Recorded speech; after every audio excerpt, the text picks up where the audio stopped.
Okay. Hi everyone. This is Tolhas Namanik from Agenda. Together with me here, Mr. Pui Tiak Lim. He's the chair of the ASEAN Disability Forum, and we're going to talk a little bit about the ASEAN Enabling Master Plan. And I will start with the first question for you, Mr. P.T. Lim. Yes. According to your perspective, why it is important for the ASEAN to have the ASEAN Enabling Master Plan? Thank you, Tohas. I think it's about time for us to really be talking about how persons with disabilities can be mainstreamed into the ASEAN community. Yeah. And I'm glad that this enabling master plan is like a blueprint, to see how this can be bring into action within the next few years until 2025.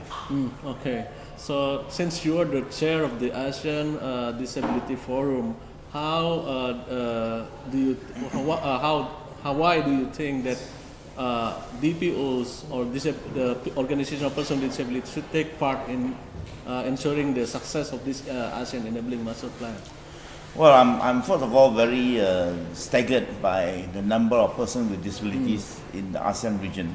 Yeah. If you take a quick estimate, because we have about 650 million people in all the 10 countries in ASEAN, if you take a quick estimate of 3% of the population, we have about 20 million persons with disabilities in ASEAN. I think that's a very heavy responsibility, and I hope that the DPOs in every country within ASEAN would play their part, to make sure that this enabling master plan is being implemented. Because at the end of the day, it kind of levels the playing field for all persons with disabilities to find the rightful place within the community that they live in.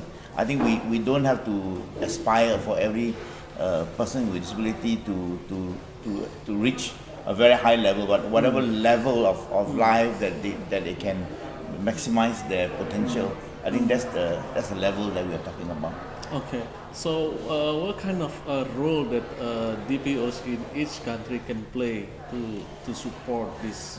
I think first of all, I think DPOs can, number one, create greater awareness of this enabling master plan, not only among themselves but also among the community that they come from, as well as advocate to the government, that they need to play a more active role in implementing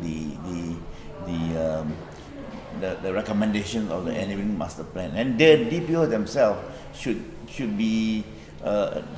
create a platform whereby they monitor the progress of the recommendations and how they are being implemented.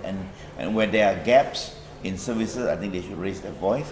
Where things have been done well, they should just say so and share this as a good testimony of how things have been done the correct way. Yeah. Okay. So do you have a certain ideas or strategies how DPO themselves can work together in a coalition?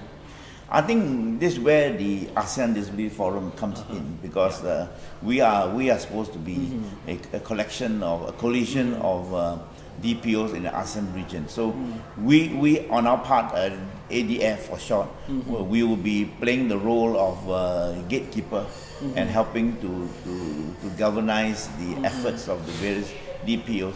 Where there is lack of capacity, I think we need to increase the capacity of the DPOs in either monitoring or implementing the recommendations. Where there's lack of resources, I think we can collectively go for resources. As you know, most of the time it takes a lot of resources, like money and manpower and physical resources to implement some of these recommendations. So we should be able to act as that kind of a collective coalition to bring that into being. Yeah. What's going to be the challenge in this coalition? I think one of the more prominent challenge will be that various countries, have different levels of development and different areas of interest. Yeah. So to find a common ground will not be easy. Yeah. So this is where I think we need to move beyond rhetoric and talk, but really go into implementable actions so that we can at least bring the lives of the affected person with disabilities into a better level. And when people can see that their lives have improved, I think there will be greater motivation to move forward and do great things. So what do you think that ASEAN can support to overcome this challenge? The ASEAN government? Yeah, the ASEAN government and ASEAN as a region. I think first of all, appoint a mechanism whereby people can share their resources and maybe have a creative way of identifying solutions to common problems that people face, like accessibility. Yeah. I think this is where the concept of universal design is coming in. The concept of employment of persons with disability. How can we encourage more entrepreneurship of a person with disability, as well as the person with disability being an employer, Yeah. you know, of people. So I think those are a lot of measures that we can think about. How do we elevate, you know, the position of children and women with disabilities? Something that I think a lot of people are very interested in. Yeah, we actually all of us, we have the best hope for the ASEAN Enabling Maserplan that going to be implemented until 2025.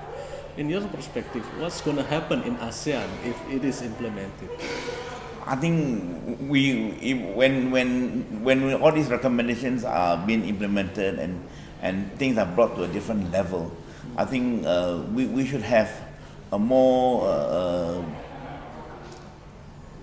cohesive ASEAN community where persons with disabilities can find their rightful place in the society, as well as they have the opportunity to live independently within the community and play a more active role as a citizen of the country, as well as part of ASEAN. Okay, thank you very much, Mr. P.T. Lim, and we appreciate your time with us. Thank you very much. Thank you, yeah, Bahas. welcome, and have a good day. Bye. You too.